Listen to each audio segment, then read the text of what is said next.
In Java, the concept of a thread pool is represented using the executor service interface and its implementations.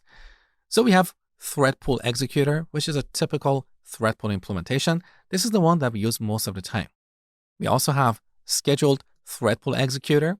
With this, we can schedule tasks to run after a delay or periodically. For example, we can schedule a task to run 5 hours from now or every 2 hours. We also have fork join pool. This is a special type of pool that is designed to recursively split a task into smaller tasks and then combine the results of each subtask to produce the overall result. It's like a divide and conquer algorithm. Now let me show you how to create a thread pool. We have this executors class that is declared in the java.util.concurrent package.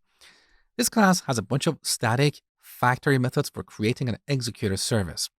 So with these methods, we can create an instance of these implementations. Now, why shouldn't we create a new instance of thread pool executor directly? We can definitely do that, but it's a little bit difficult. Let me show you. So if we type new thread pool executor, take a look. This constructor has a bunch of parameters like core pool size, maximum pool size, keep alive time, and so on. So creating an executor explicitly is a little bit difficult. That is why we use the factory methods on the executors class. So here we can call new single thread executor. This returns an executor with a single thread, not something that we use that often. We also have new fixed thread pool. This will create a thread pool with a given number of worker threads. So that would be an instance of the thread pool executor class. We also have new scheduled thread pool. This will return an instance of the scheduled thread pool executor. Okay, so let's call new fixed thread pool with 2 worker threads. Now we'll store the result in a variable called executor. Now look at the type of this variable. That is executor service. So we're dealing with an interface here. At runtime, the type of this object is going to be thread pool executor. Let me show you. So if we print executor.getClass.getName and run the program, we see thread pool executor. That is a thread pool with a number of worker threads. Okay, so we have an executor. Now we can call executor.submit to submit a task to this thread pool. Now this method is overloaded. We can pass a runnable object. We can also pass a callable. That is a task that returns a result. We'll look at that later. So for now, let's pass a runnable object here. I'm going to use a lambda expression. So here, let's print the name of the current thread. So thread.currentThread.getName. Now technically, we don't need the braces here because we have a single print line statement, but I'm going to keep them here for clarity because I don't want to put this line over here. Otherwise, it's going to pop out of the screen. So that's all we have to do to run a task on a separate thread. If we run this program, you can see our task was executed on this thread, pool 1, thread 1. So we didn't have to explicitly create a thread. Now, if we have 1,000 tasks, we don't have to worry about creating too many threads and running out of memory. We simply submit those tasks to this executor, to this thread pool, and this pool will assign our tasks to worker threads. Let me show you. So here we have a pool with 2 threads. Let's add a for loop. For I, we start from 0 to, let's say, 10. Now, in each iteration, we submit a task to this pool. So we have only 2 threads available, but we're submitting 10 tasks. Let's see what happens. Take a look. So some tasks are being executed on thread 1, other tasks are being executed on thread 2.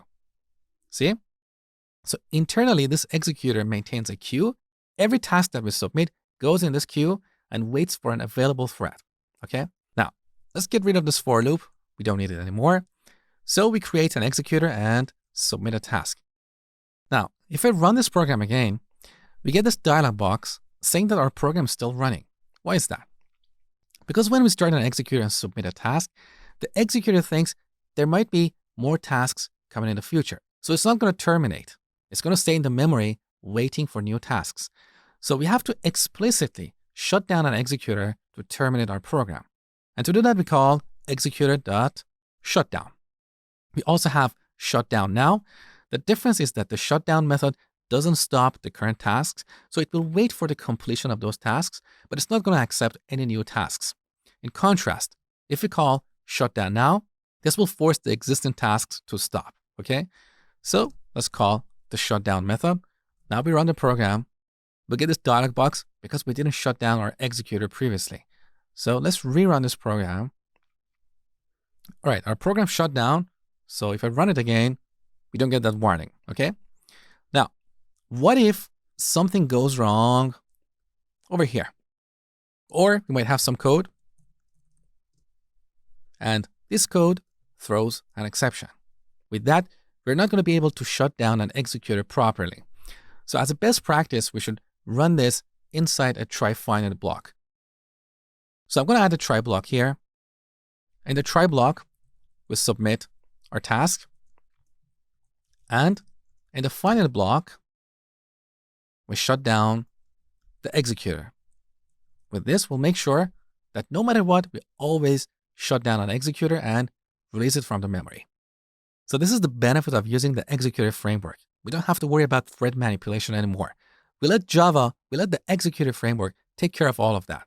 But you have to remember, even when using the executor framework, we still have to worry about the concurrency problems. So if two tasks modify an object concurrently, we're going to run into issues. So the executor framework does not protect us from the concurrency problems we talked about in the last section. It just simplifies thread manipulation.